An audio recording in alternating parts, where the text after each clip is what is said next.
오늘 우리에게 주시는 하나님의 말씀은 신약 성경 디모데전서 3장 14절에서 4장 5절의 말씀입니다. 신약 성경 디모데전서 3장 14절에서 4장 5절의 말씀입니다. 하나님의 말씀을 한 절씩 교독하여 읽겠습니다.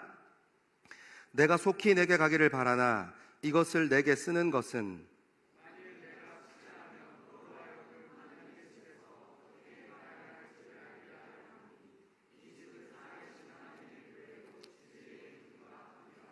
크도다 경건의 비밀이여 그렇지 않다 하느니 없도다.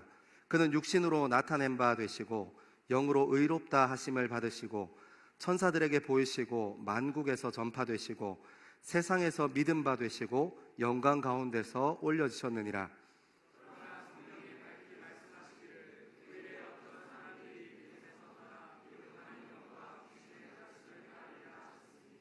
자기 양심이 화인을 맞아서 외식함으로 거짓말하는 자들이라.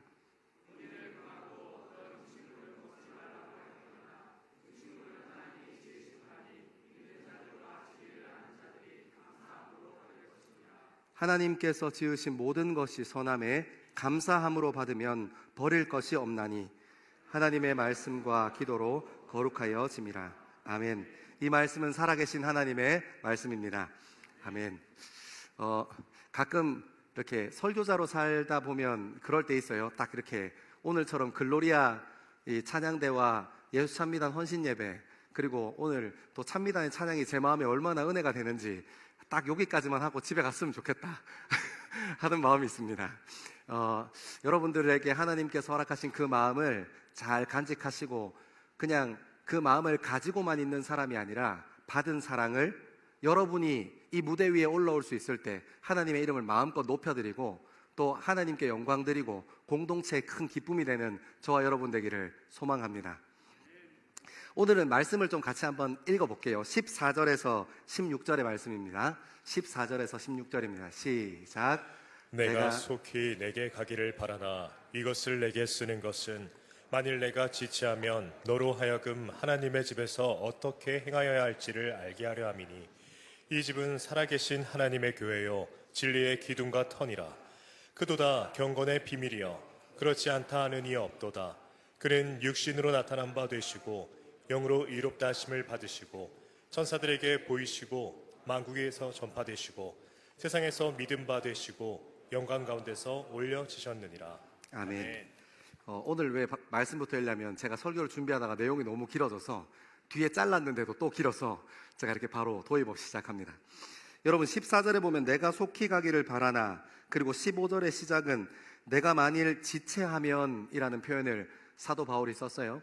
사도 바울이 이 디모데 전서의 주인공이었던 디모데에게 가고 싶었어요. 에베소 교회 가고 싶어서 에베소 교회로 가려고 했습니다. 근데 여러분 14절에도 한번 15절에도 한번 그렇게 시작하는 거 보면 내가 속히 가기를 바라나, 그러니까 뜻대로 되지 않는다는 거잖아요. 그죠? 그리고 내가 만일 내가 지체하면, 그러니까 내가 거기에 못 갈 수도 있겠다, 혹은 생각했던 것보다 훨씬 더 늦게 도착할 수도 있겠다 하는 이야기하고 있는 겁니다. 사도 바울은 무슨 일인지는 무슨 이유에선지는 밝히지 않고 있지만 어쩌면 내가 사랑하는 디모데가 목회하고 있는 에베소 교회, 그리고 사랑하는 사도 바울 본인이 에베소 지역에서 개척했던 이 에베소 교회에 갈 수 없을지도 모른다는 생각을 했던 것 같아요. 역사적으로 실제로 보면 디모데전서를 기록한 후에 사도 바울은 로마의 군사들에 의해서 수감됩니다. 그래서 로마의 감옥 생활이 시작돼요. 여러분, 그러니까 오늘 우리가 함께 읽은 말씀을 시작하는 이 부분이 굉장히 애틋하고 마음을 담아서 사도 바울이 기록하기 시작한 겁니다. 내가 그 땅을 밟고 싶은데, 내가 그곳에서 너희와 함께하고 싶은데, 내가 거기서 너희와 얼굴과 얼굴을 대면하여 보고 싶은데 내가 속히 가지 못하거나 만일 내가 가는 일이 지체할지도 모르겠다 하는 마음으로 가는 것보다 그 뜻과 마음을 정하기 위해서, 하나님의 교회를 향해 하나님께서 허락하신 마음을 정하기 위해서 사도 바울은 움직이는 일을 잠시 멈추고 유언과 같은 글을 쓰기 시작하는 겁니다. 담담하게 천천히 써내려가기 시작하는 겁니다. 여러분, 우리가 읽었던 3장 14절에서 16절까지는 우리가 주중에 큐티했던 디모데전서 3장에 끼어 있는 결론의 부분입니다. 3장의 시작이 어떻습니까? 감독의 직분, 그러니까 지금으로 따지면 장로님들, 교회 안에서 심우하시는 장로님들의 역할은 이러할 거야. 그리고 이런 사람이 뽑혀야 해. 그리고 두 번째는 나아가서 집사의 직분, 집사의 직분을 감당하려면 적어도 이런 정도는 돼야지 하고 사도 바울이 기준에 대해서 이렇게 세워질 사람에 대한 기준에 대해서 이야기하고 있습니다. 여러분, 그런데 많은 사람들이 이 글을 읽어 내려가면서 착각하는 게 있어요. 이것이 마치 사도 바울이 적어도 교회란 곳은 이 정도는 돼야지 하고 기준을 정하고 교회의 문턱을 높이고, 그리고 그런 사람들이 모여야 해 하는 것처럼 마치 교회를 그런 식으로 색깔을 입히고 브랜딩해서 교회가 다른 사람들 보여지기에 적어도 교회는 이 정도는 보여줘야 돼, 교회라면 적어도 이 정도는 다른 사람이 인식하고 받아들일 수 있어야 해 하고 착각하고 오해하는 경우가 너무 많습니다. 여러분, 그래서 직분자들이 사도 바울이 썼던 이 내가 속히 내게 가기를 바라나 만일 내가 지체하면 이라는 이 구절의 의미에 대해서 잘 생각하지 못해서 내가 교회에서 직분자가 되려면 어떤 기준을 넘어야 해, 남들에게 적어도 이렇게는 보여줘야지 하고 착각에 빠진다는 겁니다. 아니요, 그렇지 않습니다. 여러분, 사도 바울은 직감했어요. 가지 못할 것이라고. 에베소 교회에 어쩌면 내가 원했던, 내가 생각했던 날에, 아니면 어쩌면 내가 원하고 간절히 바라지만 그곳에 갈 수 없다는 것을 직감하고 있었습니다. 그러니까 유언과 같이 쓰는 거예요. 유언이 무엇입니까? 인생이라는 긴 경험을 통해서 그 안에서 가장 중요한 것들을 우선순위 지어서 글을 적기 시작하는 겁니다. 이제 죽을 건데, 이제 어쩌면 보지 못할 건데 무엇이 그렇게 중요해서 남들 보기에 적어도 교회가 이 정도는 돼야 돼, 남들이 보기에 적어도 직분자는 이 정도는 돼야지 하고 그렇게 얘기하겠습니까? 아닙니다. 그렇게 이해하는 순간 우리는 교회 직분자들에 대해서 오해하기 시작합니다. 아니요, 그렇지 않습니다. 여러분, 왜 그런 기준들을 세워놓은 겁니까? 사도 바울이 하고 싶었던 것이 무엇입니까? 에베소 교회에 이제 교회가 성장하고 구조를 이루고 앞으로 더 활력을 가지고 교회가 성장해 나가는 일에 사람 세우는 일이 필요한데, 그리스도 앞에 서 있는 사람, 하나님의 말씀 앞에 서 있는 사람, 그리고 공동체의 덕이 될 수 있는 사람을, 그런 사람들을 선별하라고 그 마음을 적어가기 시작하는 겁니다.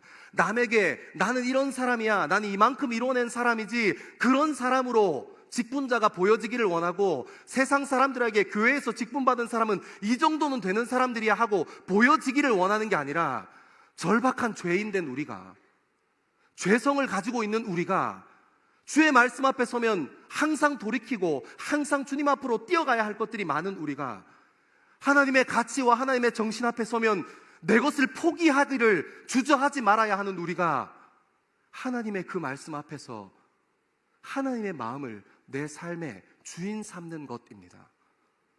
사랑하는 여러분, 이래서 우리 그리스도인들이 디모데전서 3장의 말씀을 쭉 따라 읽어 내려가며 적어도 예수 믿는 사람은, 그리스도인들은 이 정도는 돼야겠네, 이 정도 수준은 보여줘야겠네 하고 읽어왔다면, 여러분, 우리가 절박한 마음으로 다시 돌아가야 할 것입니다. 사도 바울은 그런 것 얘기하고 싶어서 그런 것이 아닙니다. 진짜 하나님이 주인이 맞냐? 네가 하나님 말씀 앞에서 내 정욕과 내 욕구가, 내 젊음과 내 이성이 내가 맞다고 생각하는 것이 주인 노릇하는 게 아니라, 진짜 너 하나님이 내 인생의 주인 맞냐? 여러분, 행위 구원에 대해서 얘기하는 것이 아닙니다. 은혜 받은 사람이라면 어떻게 그렇게 살 수 있는지를 사도 바울은 정리해 가고 있습니다. 사랑하는 여러분, 여러분은 은혜 안에 있습니까? 여러분은 그리스도의 말씀이 여러분의 주인 맞습니까? 아멘. 여러분, 우리가 말씀을 이제 쭉 천천히 한 절씩 따라 읽어 내려가기 시작할 건데요, 그 안에서 하나님의 마음을 다시 한번 발견하고 건강한 교회, 그리고 추수감사절을 지나 태산을 넘어 헌곡에 가도 빛 가운데로, 여러분, 우리 젊음이 가져다주는 세상의 가치, 세상의 욕구, 세상의 방향 아니라 빛 가운데로 걸어가는 저와 여러분 되기를 소망합니다. 우리 15절의 말씀, 16절의 말씀 같이 한번 더 읽겠습니다. 15절과 16절입니다. 시작. 만일 내가 지체하면 너로 하여금 하나님의 집에서 어떻게 행하여야 할지를 알게 하려 함이니, 이 집은 살아계신 하나님의 교회요 진리의 기둥과 터니라. 그도다 경건의 비밀이여 그렇지 않다 하는 이 없도다. 그는 육신으로 나타난 바 되시고 영으로 의롭다 하심을 받으시고 천사들에게 보이시고 만국에서 전파되시고 세상에서 믿음 바 되시고 영광 가운데서 올려지셨느니라. 아멘. 여러분 15절에 보면 사도 바울은 교회를 향해서 이렇게 선포합니다. 하나님의 집이다. 그리고 이 집은 살아계신 하나님의 교회요 진리와 기둥의 터다. 진리의 기둥과 터니라. 여러분 우리는 현대사회에 살아가는 2024년을 살아가는 우리는 이 글을 읽으면서 사도 바울이 얼마나 이 세상을 향해서 그리고 교회를 향해서 도발적인 메시지를 던지고 있는지 알지 못합니다. 그래서 저 같은 사람이 필요한 거 아닙니까? 사도 바울은 아주 각 잡고 아주 작정하고 굉장히 강한 어휘를 뿌려대기 시작하는데 그 표현이 하나님의 집 그리고 살아계신 하나님의 교회라는 표현입니다. 여러분 하나님의 집, 유대인들 입장에서 생각해보면 하나님의 집은 사도 바울이 살았던 시대에는 예루살렘 성전 한 곳뿐입니다. 우리가 잘 아는 것처럼 요한복음 4장에 사마리아 여인을 우물가에서 예수님께서 만나셨을 때 그 사마리아 여인이 예수님께 질문했던 것이 어디서 예배 드려야 합니까? 유대인 당신들의 말에 따르면 예루살렘 성전에서 예배 드려야 하는데 우리는 사마리아 사람이라서 가지 못하지 않습니까? 그러니까 예수님께서 뭐라고 얘기하세요? 신령과 진정으로 예배 드리는 것이 영적 예배다 하고 선언해 주십니다. 그러니까 여러분 이 이야기를 사도 바울의 이 고백을 디모데전서에 적혀있는 이 고백을 유대인들이 봤으면 정말로 사도 바울을 죽이려고 했을 겁니다. 어디서 감히 이방인 땅에 있는 에베소 지역에 있는 유대인들의 회당도 아니고 에베소 지역에 있는 그 교회, 이방인 땅에 있는 그 교회가 하나님의 집이야? 말이 안 되잖아 하고 그럴 만한 이야기를 시작하는 겁니다. 그리고 살아계신 하나님의 교회라는 표현은 여러분 사도 바울의 일생을 쭉 추적해 보면 살아계신 하나님, 부활하신 예수 그리스도에 대한 인식이 굉장히 강합니다. 실제로 예수님께서 십자가 지시고 완전히 죽으신 후에 3일 만에 부활하셨기 때문에 생명에 대한 살아계신, 부활하신이라는 표현에 많이 이렇게 사로잡혀 있는 것도 사실이지만 사실 사도 바울이 이곳저곳에서 복음을 전하면서 다니면서 했던 얘기를 잘 퍼즐 맞추듯이 맞춰보면 그 안에 어떤 것들이 있냐면 이방신들은 사람의 손으로 깎아서 만들지 않았냐? 어떻게 사람의 손으로 깎아 만든 게 그게 신이냐? 사람이 조각칼 한번 잘못하면 흠 생길 수 있는 것이 그것이 너희들이 얘기하는 신이냐? 너희들의 신은 죽어있는 신이지 않냐? 너희들의 신은 동물의 형상을 하고 사람의 형상을 하고 여러 가지 모양들의 형상을 하고 있지만 그것이 살아서 움직일 수 있냐? 그렇지 않다. 본인이 전하는 복음, 사도 바울이 전했던 복음, 교회의 중심이 되고 교회의 심장이 되었던 그 복음은 살아 역동하는 거야. 봐, 교회를 봐. 그 자리에서 헌신하고 마음 쏟고 젊음을 들여서 공동체를 세워나가는 젊음들을, 교회를 봐 하고 얘기했던 겁니다. 그러니까 이방 사람들이 이 사도 바울의 글을 읽으면서 어땠겠습니까? 이거 진짜 뭐 한번 해보자는 건가? 이런 마음 들지 않았겠습니까? 여러분 굉장히 사도 바울은 각을 잡고 믿음의 사람들에게 얘기하고 있습니다. 너희가 하나님의 집이야. 너희가 살아계신 하나님의 교회야. 여러분 교회라는 말은 에클레시아라고 표현되어 있습니다. 에클레시아는 건물, 우리가 생각하는 화곡동 치유하는 교회가 어디 있어? 까치산역에서 내려서 몇 분 올라오면 3분 올라오면 있지, 그런 건물에 대한 것이 아닙니다. 에클레시아라는 이 헬라인들의 표현은 사람들이 모여있는 민회나 모임을 지칭하는 말이었습니다. 그러니까 살아계신 하나님의 교회, 그러니까 예루살렘 성전이라는 건물에 갇혀 계신 하나님이 아니라 에베소 교회에 모여있는 사람들 가운데 함께 임하시는 하나님, 거기 역사하신 하나님이라고 얘기하고 있는 겁니다. 굉장히 직설적으로 살아계신 하나님을 표현하고 있습니다. 그리고 더 나아가서 이렇게 얘기합니다. 이 집은 살아계신 하나님의 교회요 진리의 기둥과 터니라. 여러분 제가 이거 원어로 보다가 너무너무, 제가 헬라어는 잘 못하지만 너무너무 재밌는 표현이었습니다. 왜냐하면 이 진리의 기둥과 터라는 이 표현이 단수더라고요.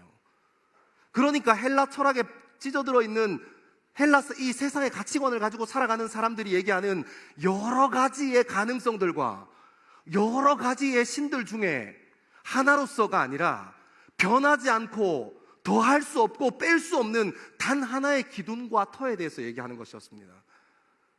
사랑하는 여러분, 교회는 그 위에 서 있다고 얘기합니다. 여러분, 그리고 16절에는 너무너무 아름답게 크도다 경건의 비밀이여 하며 이 사도 바울의 교회론, 기독론이, 그리스도론이 그대로 포함되어 있습니다. 여러분, 다음에 제가 이 부분은 꼭 한번 여러분들과 함께 하나씩 좀 뜯어서 생각해 보고 싶지만, 오늘 저는 여러분들과 그는 육신으로 나타난 바 되시고 라는 표현에만 조금 집중해 보고 싶어요. 여러분, 지금 사도 바울이 도발적으로 얘기합니다. 너희는 하나님의 집이다. 살아계신 하나님의 교회다. 하나님은 살아계신다. 그 교회는 너희들이다. 건물이 아니다. 그리스도의 정신과 그리스도의 말씀과 함께하고 있는 너희들이다. 그것은 변하지 않는 진리의 기둥이고 터다. 그것은 여러 가지 중에 하나가 아니라 단 하나뿐인 것, 비교할 수 없는 것, 더할 수 없고 뺄 수 없는 단 하나, 그것이 예수 그리스도이다 하고 얘기하는 겁니다. 그리고 나서 이렇게 사도 바울이 선포합니다. 그는 육신으로 나타나신 바 되고. 여러분, 이것도 굉장히 큰 충격적인 이야기입니다. 왜냐하면 이 헬라 시대에 살았던 유대인들도 그 중에 포함이 실제로 되어 있습니다. 유대인들과 이방인들은 어떤 가치를 가지고, 어떤 안경을 가지고 세상을 바라봤냐면 이 영지주의라는 관점으로 세상을 많이 바라봤거든요. 불과 500년 전에 조선시대 사람들도 영지주의적인 관점을 가지고 이 세상을 바라보곤 했습니다. 왜요? 영지주의가 무엇입니까? 영은 선하고 육은 악하다는 겁니다. 보이지 않는 어떤 선한 세계가 있고, 보이지 않는 어떤 위대하고 찬란한 세계가 있고, 영광스러운 세대가 있고, 이 세상에 눈에 보이는 것은 그렇지 않다는 겁니다. 이 세상에 눈에 보이는 것은 썩어질 것이고 무너질 것이라는 겁니다. 악하다고 얘기하는 겁니다. 그런데 하나님이라는 분이 예수 그리스도로 현현하셨습니다. 육신의 몸을 입고 이 땅에 오신 겁니다. 신이, 온 세상을 창조한 신이 육신의 몸, 그러니까 눈에 보이지 않으셨던 그분이 육신의 몸을 입고 눈에 보이는 것을 입고 오셨다는 겁니다. 헬라 철학과 헬라 사상을 가진 사람들, 이원론적인 사상을 가졌던 영지주의자들은 이것이 근본도 없는 신학이고 근본도 없는 철학인 겁니다. 그래, 너희가 얘기하는 신, 하나님이라는 그 이 세상을 창조하신 하나님이 육신을 입었다면 너희 종교는 우리 종교와 등급이 달라. 한참 아래겠지. 어떻게 육신이 선한 거라고 얘기해? 라고 했거나, 아니면 말도 안 된다. 어떻게 그것을 가지고 하나님이랑 같이 비교할 수 있느냐 하고 막 쏴붙였을 겁니다. 사랑하는 여러분, 우리가 읽었던 이 15절과 16절 속에 등장하는 사도 바울의 처절한 고백, 여러분의 삶에는 들리십니까? 사랑하는 여러분, 이 말씀의 정신은 그대로 살아있어서 2024년을 살아가는 우리 젊음에게도 여전히 동일하게 말씀하십니다. 여러분은 하나님의 교회가 맞습니까?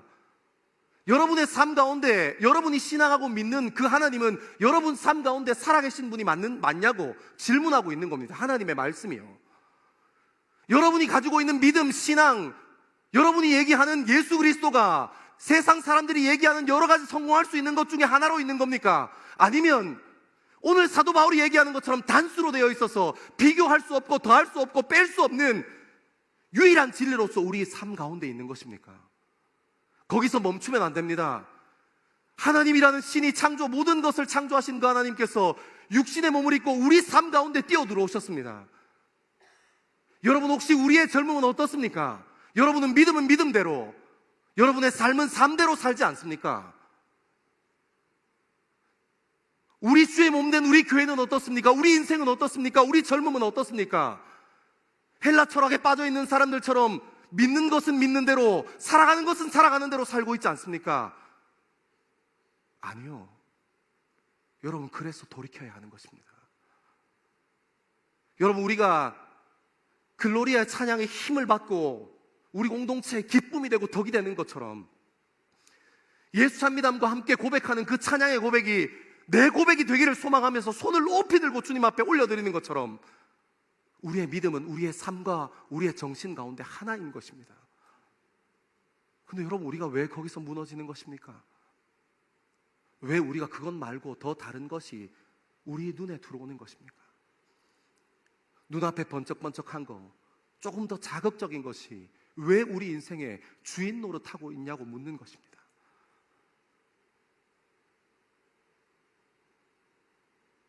사랑하는 여러분, 저는 단기 선교나 농촌 전도 봉사활동과 같은 평소에 우리가 하지 않는 일들, 우리가 생각해보면 왜 그런 일이 해? 그거 하면 불편하잖아. 저희가 단기 선교 가면 어디 뭐 선진국으로 갑니까? 선진국으로 가도 희한하게 우리가 선교하는 장소는 후진 곳이에요. 놀라운 진리입니다.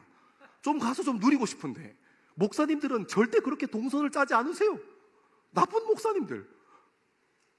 그리고 좋은데 처음에 출발할 때부터 아예 못 박아놓고 시작합니다. 우리는 필리핀, 우리는 카자흐스탄, 우리는 탄자니아. 주님, 저는 영국 가고 싶은데요. 영국 가서 할렘 가? 이런데 뭐 이상한 데 막 집어넣어가지고 막 하나님께서 우리를 연단시키고 고생시킵니다. 근데 여러분 어떻습니까? 처음에는 거기 가서 잠은 어떻게 잘까? 그리고 거기 가서 화장실은 어떻게 해결하지? 제가 청년들 데리고 이렇게 단기 선교 가보면 이게 전문 용어로 똥자리라 하죠. 굉장히 중요한 자리입니다. 우리 인생에 굉장히 단단한 안식처. 그 화장실을 너무 가려가지고 힘들어가지고 잠깐만, 여러분 오늘 별로 기분 안 좋으세요? 아니, 이 정도 했으면 약간 매너, 이 정도 내가 앞에서 이렇게 막 장구를 치고 이렇게 하면 좀 이렇게 뭐 이렇게 웃어줄 만도 한데 오늘 좀 약간 다 나쁩니다. 다 남으세요. 다 저기 다문화실로 다 따라오세요. 아무튼 너무 자리 가리시는 분 예민해가지고 막 이렇게 일주일 동안 참으시다가 막 아사리판 나고 막 이런 분들 있잖아요. 그 맛있는, 제가 필리핀 가서 음식 먹어보고 카자흐스탄 가서 음식 먹어봤는데 또 그 음식이 너무 맛있어. 근데 그 아름다운 음식을 먹지도 못하고 구경만 하면서 목사님 배가 너무 아파요 이렇게 하는 분들이 있습니다. 근데 여러분, 그 자리에서 처음에는 걱정하고 힘들고 어렵고 우리 인생에 익숙하지도 않고 2024년 대한민국에서 그렇게 살아라고 하면 살지도 않는 그 땅에서 여러분, 우리가 그냥 쏟아놓기만 하고 옵니까? 우리가 경기도 포천 지역 가서 우리 돈 들여서 우리 장비 구해서 우리 시간 들여서 경기도 포천 지역과 강원도 일대 지역을 섬기며 철원 지역을 섬기면서 그냥 우리가 그곳에서 쏟아놓고 오기만 했습니까? 손해보고 오기만 했습니까? 아니요, 그렇지 않습니다. 하나님께서 그 자리에 보내시는 일, 단기 선교나 혹은 농촌 봉사활동이나 우리가 익숙하지 않은 자리로 하나님께서 부르실 때는 하나님께서 우리 삶에 알려주고 싶어 하는 교훈이 있는 것입니다. 근데 문제는 뭐예요? 끝없이 우리가 주인 노릇하고 싶은 거예요. 기준이 납니다. 그런 일이 있으면 하나님 앞에 가서 하나님, 저 가기 싫은데 하나님 저한테 어떤 말씀하실 것이 있으십니까? 저에게 보여주실 것이 있으십니까? 자꾸 안 가고 싶은데 옆에서 자꾸 문자오고 전화와서 너는 가야 된다, 이미 명단이 올라갔다 하는데 어떻게 하면 좋습니까? 물어보지 않습니다. 저는 농촌 봉사활동이나 단기 선교 못 갈 것 같다고 얘기하는 사람들 중에 단 한 번도 저는 기도해 봤는데 하나님이 가지 말라고 했어요 하는 사람을 본 적이 없습니다. 나쁜 사람들. 왜 그렇습니까? 기준이 나라서 그렇습니다. 우리가 15절, 16절 계속해서 반복적으로 읽어왔습니다. 우리가 하나님의 집이야.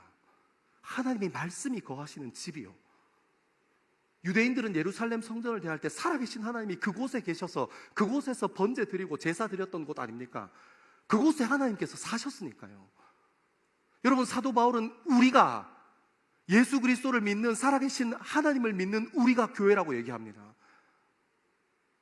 근데 왜 우리의 기준은, 우리의 주인은 세상이 주는 가치가 우리 인생의 주인인 것입니까? 여러분, 저는 정말 이 말씀 앞에서 자유할 수 없더라고요. 제가 여러분 앞에서 큰 소리 치지만 저는 다른 것 같습니까? 똑같습니다. 여러분, 저도 목사이기 이전에 한 사람의 그리스도인입니다. 저도 말씀 묵상을 시작할 때는 한 사람의 그리스도인으로 주 앞에 섭니다. 그리고 똑같이 여러분들한테 이렇게 나누는 것처럼 똑같이 저는 그거보다 더 세게 들어요. 저는 늘 큐티하면서 주님, 저는 쓰레기입니다 하고 듣습니다. 하나님께서 제 인생에도 물으시더라고요. 이번 주 한 주간 진짜 네 인생의 주인이 내가 맞냐? 근데 왜 너는 없는 게 많아서 그렇게 힘드냐? 진짜 네 젊음의 주인이 내가 맞냐? 네 사역의 주인이 내가 맞냐? 주님, 맞습니다. 맞다고요. 얘기해도 하나님께서 저한테 되물으세요. 그런데 왜 그렇게 없는 게 많아서 힘드냐?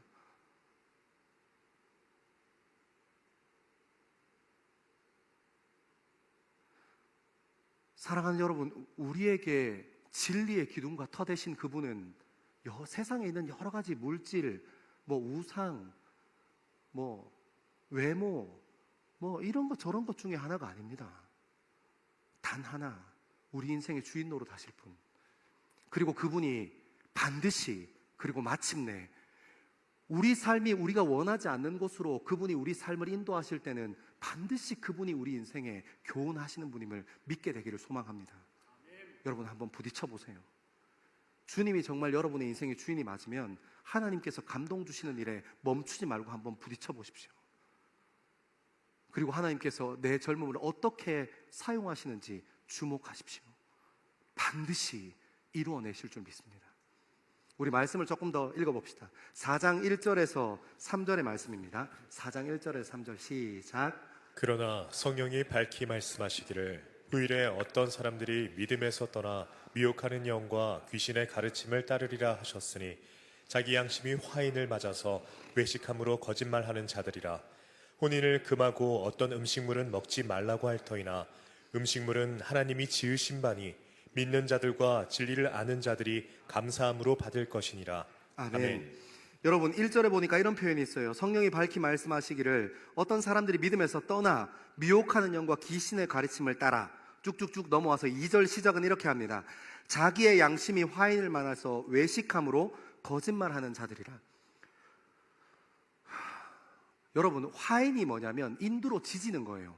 여러분 뭔지 알죠? 저희 뭐 이렇게 일본 나쁜 일본 사람들 이럴 때 일제 강점기 때 이렇게 독립군들 고문하고 했던 거.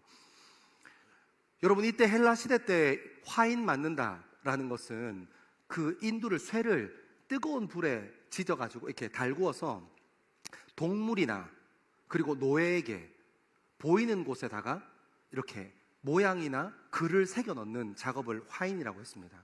그래서 그 동물이 어디에 소속이고 주인이 누구인지, 그 노예가 어디에 소속이고 주인이 누구인지를 쉽게 분별할 수 있도록 화인 났어요.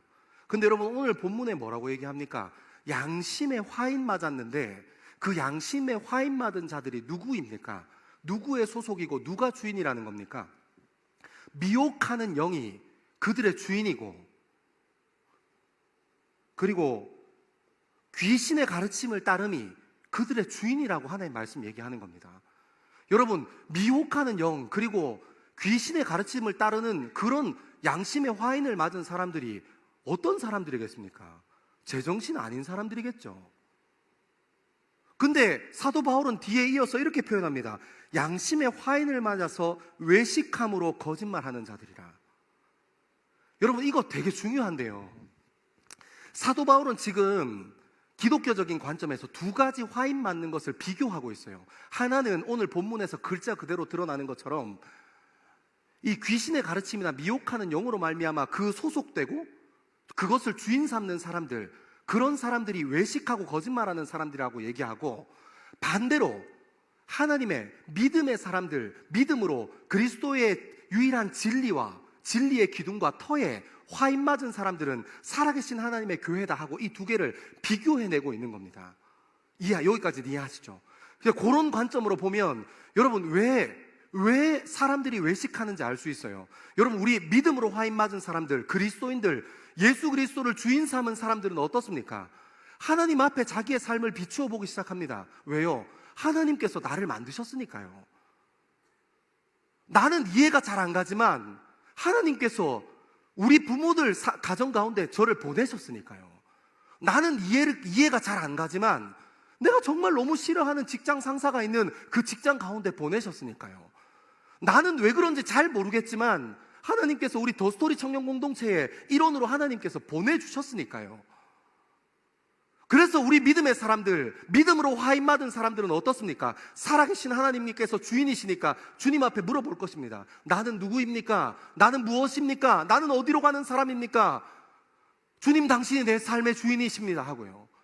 근데 여러분 미혹하는 영과 귀신의 가르침으로 화인 맞은 사람들이 외식하는 것은 그것에 비해 보면 너무 단순해요. 왜냐하면 믿음으로 화인 맞은 사람들은 주님 앞에서 내 존재를 확인하죠.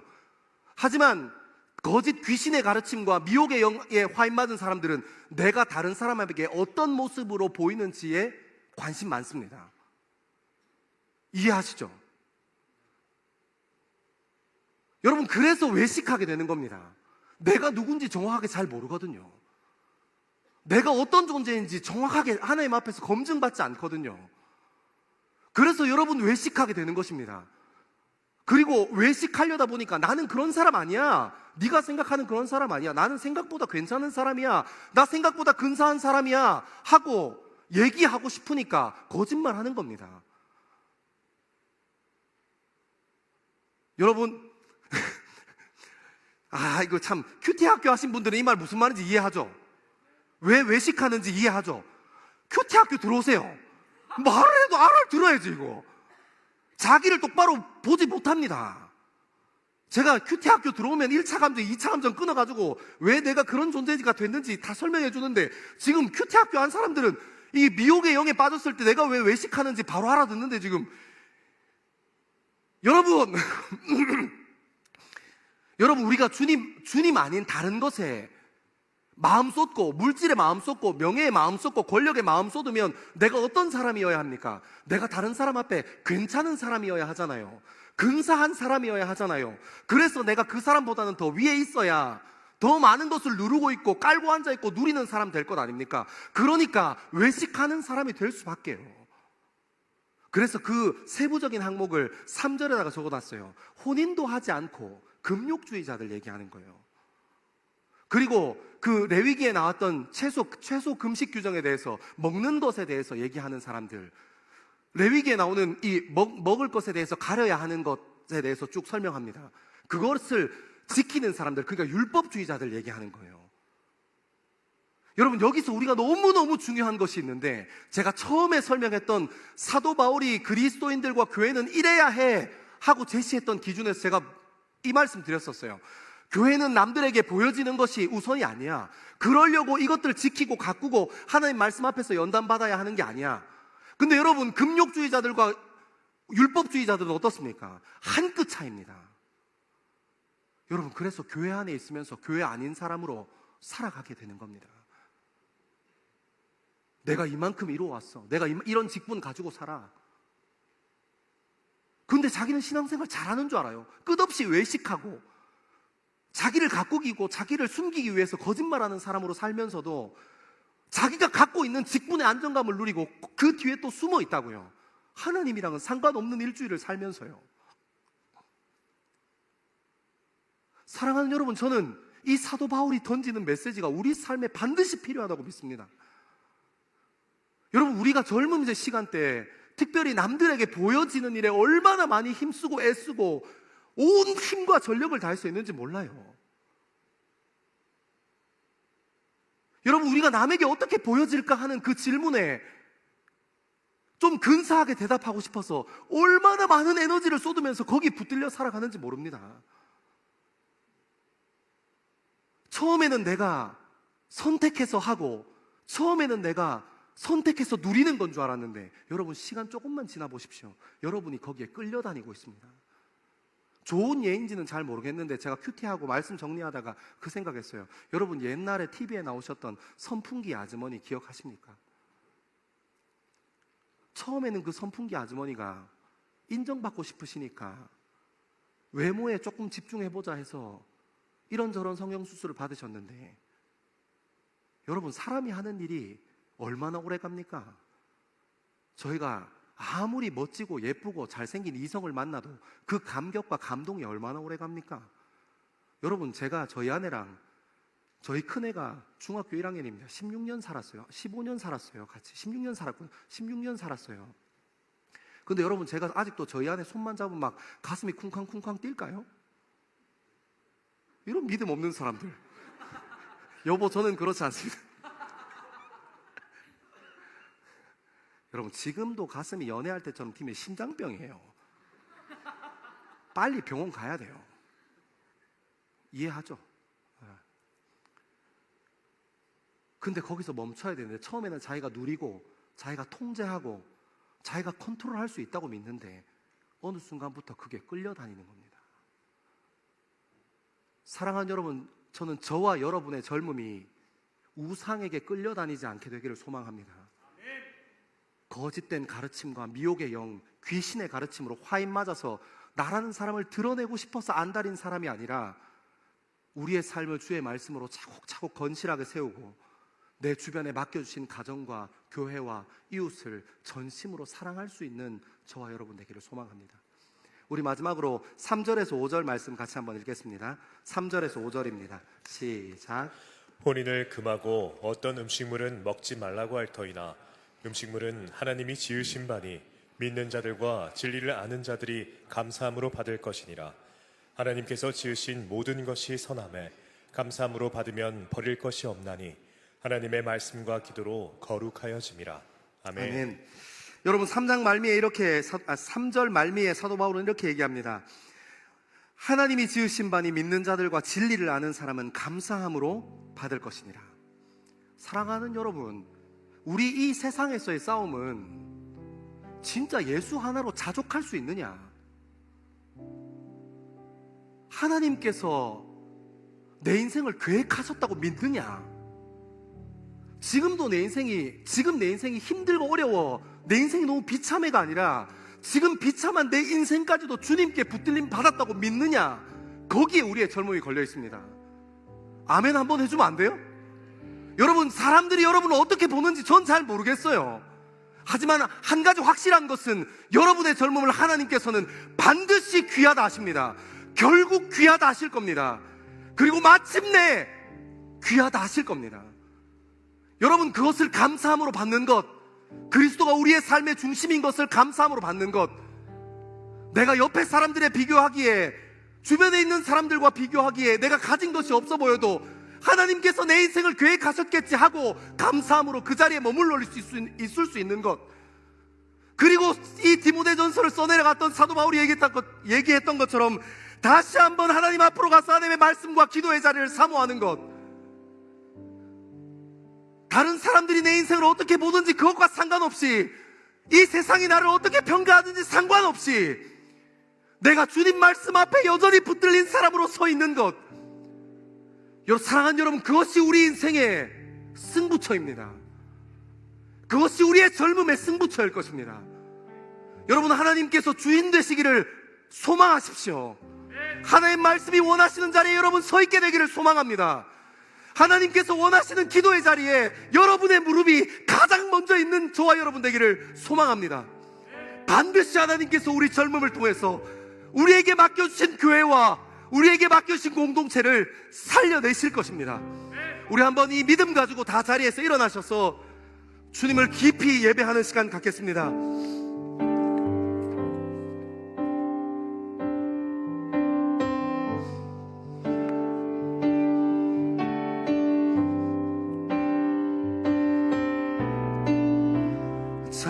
창조의 아버지, 그 섭리 보이사 택하신 세대 일으키어 이 땅을 고치소서. 주의 크신 능력 만물이 사모하니 성령의 기름 부어주사 이 시간 임하소서. 주 영광 여기 임하사, 주 영광 여기 임하사 열방 향해 그 빛 비추소서. 주의 얼굴 구할 때 주의 향기 머물. 주 영광 여기 임하사, 주 영광 여기 임하사 열방 향해 그 빛 비추소서. 주의 얼굴 구할 때 주의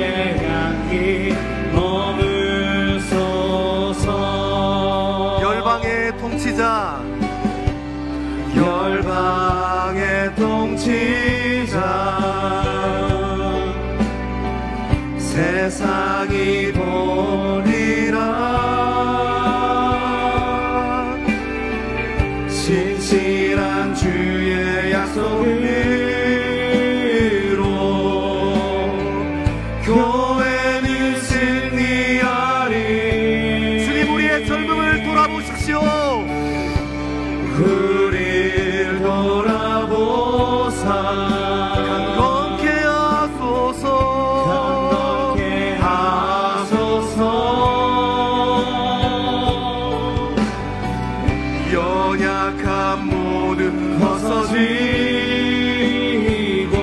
주님, 우리를 승리케 하옵소서. 할렐루야.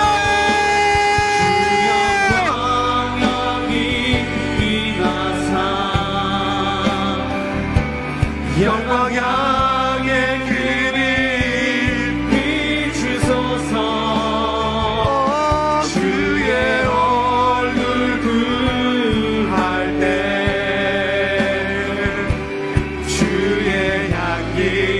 다시 한 번 더 주님 영광, 주 영광 여기 임하사 열방 향해 비추소서. 주의 얼굴 구할 때 주의 향기 머물 주 영광 여기 임하사 주 영광 여기 임하사 열방 향해 그빛 비추소서. 주의 얼굴 구할 때 주의 나라가 주의 남기 머물소. 주님의 나라가 주의 나라가 임하시오며 주님의 뜻이 이루어지리라. 이 땅 가운데 하나님만은 영광 보이소서. 주 영광 여기 임하사 주 영광 여기 임하사 열방 향해 그빛 비추소서. 주님, 이것이 우리의 고백입니다.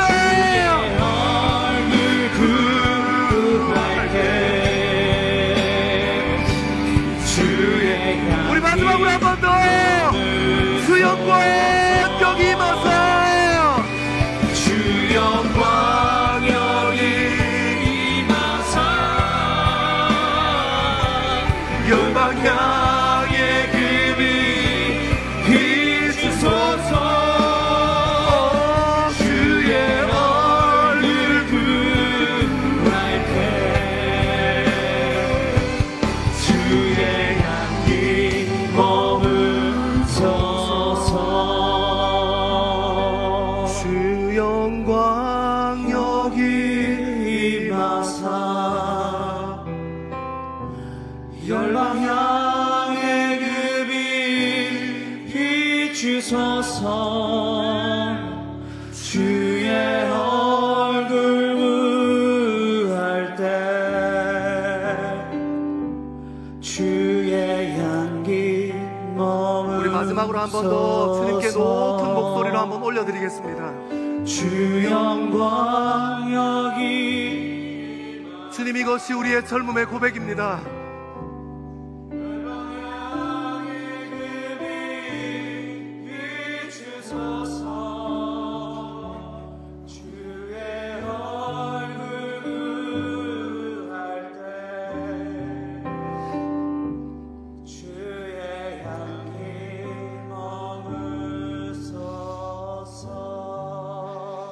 사랑하는 젊은 그리스도인들이 이 시간 한번 주의 말씀 앞에서 결단하고 기도하기 시작합시다. 다른 것으로 우리의 삶의 중심 삼고 다른 것으로 우리의 삶의 주인 삼지 아니하고 예수 그리스도 살아계셔서 역사하시는 그분을 우리의 젊음의 중심 삼을 수 있게 주님 우리의 인생을 인도하여 주시옵소서. 이 세상 사람들과 같이 이 세상의 가치에 화인받지 아니하고 주님 바라고 주님 소망하는 마음으로 믿음의 양심, 믿음의 화인으로 나아갈 수 있게 주님 우리의 젊음을 역사하여 주시옵소서. 우리 그렇게 주의 이름 3번 크게 외치고 같이 한번 기도합니다. 주여, 주여, 주여.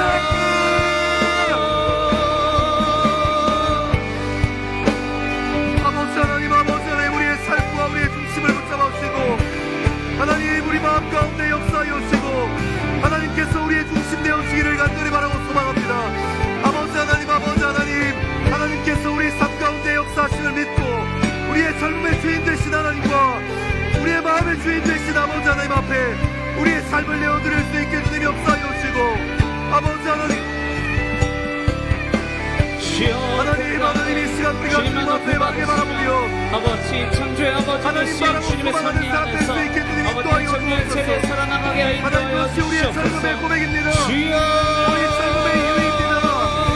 주님 영광이 삶 가운데 임하셔서 우리의 삶을 지배하고 우리의 삶을 세워갈 수 있게 아버지 하나님, 아버지 하나님 인도하여 주옵소서. 아버지 택하신 세대가 왕이신 하나님께서 아버지 우리의 삶을 주의 영광으로 인해 붙잡아주옵소서. 아버지 모든 세상을 일어나는 주를 바라보게 하여 주시옵소서. 하나님, 하나님 우리의 주여 중심을 주의 영광 가운데 하여 주시고 주여 우리의 마음을 주시옵소서. 바라볼 수 있게 주여 왕이신 하나님께서 우리의 중심 되어 주옵소서. 하나님, 하나님께서 우리의 삶의 주인 되어 주옵소서. 아버지 우리의 삶 가운데 아버지 하나님, 아버지 하나님, 우리의 삶과 우리의 생각이 주님 앞에 온전히 붙들려낼 수 있게 아버지 하나님 함께하여 주옵소서. 우리의 마음을 주님이 인도하여 주시고 주님 인도하여 주여 주옵소서. 들어주시옵소서. 주님 함께하여 주옵소서.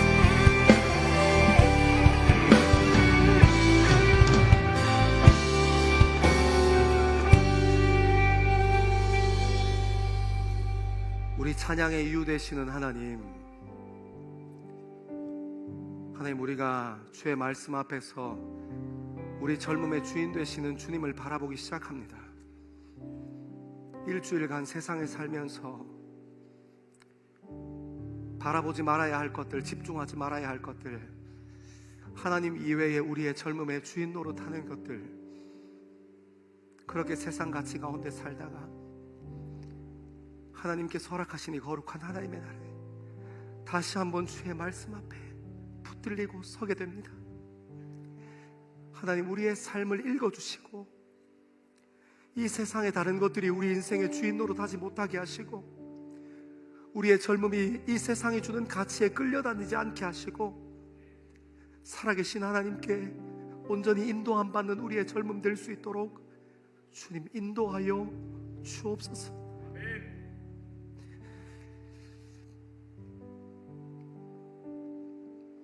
우리 시간 깊은 기도의 자리를 사모하며 성령 하나님의 인도를 구하시며 지난 한 주간 내 인생을 사로잡았던 이 세상의 우상들을 주님 앞에 올려드리는 귀한 시간 갖게 되기를 소망하고 성령 하나님의 인도하심으로 말미암아 우리 삶의 주인이 하나님이심을 우리가 노래하고 주님 이름 높여들었던 그 고백의 가사들처럼 그 하나님의 나라가 우리의 젊음 가운데 임하기를, 하나님이 성취하셨던 그 하나님의 나라가 우리 젊음 가운데 이루어지기를 함께 고백하는 귀한 기도의 시간 갖기를 소망합니다. 이 시간 깊은 기도의 자리로 함께 나아가겠습니다. 기도하겠습니다. 아버지 하나님, 아버지 하나님, 주님 통치해 주시고 주님 나의 삶도 주님 뜻대로 주의 자녀 되게 해 주시옵소서. 주여 주님 나의 연약함이 아버지 하나님, 아버지 하나님, 그 무엇도 주여 주님께서 사랑하신 우리 자녀 젊음의 주인 노릇하여 주십시오. 당신의 연약한 자리에서 하나님 우리 마음의 주인 노릇하여 주십시오. 또 주의 뜻을 하나님 우리 생각의 주인 노릇하여 주십시오. 주시옵소서. 아버지 주의 빛과 자녀들 주님 인도하여 주십시오. 모든 일 되게 해 주시옵소서. 아버지 주님 앞에 발에 설 수 있는 귀의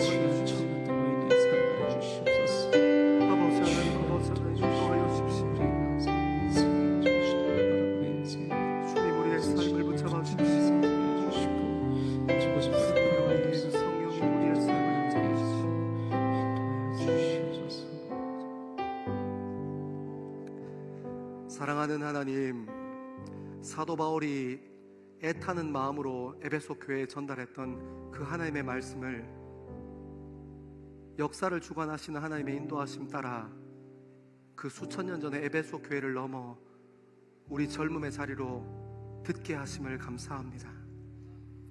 이 세상의 가치관을 우리 인생의 주인 삼지 않고 살아계신 그 하나님, 부활하신 예수 그리스도가 우리 젊음의 유일한 진리의 기둥과 터 될 수 있게 우리의 젊음을 사로잡아 주옵소서. 감사합니다. 이 모든 말씀을 사랑하는 예수님 이름으로 기도합니다.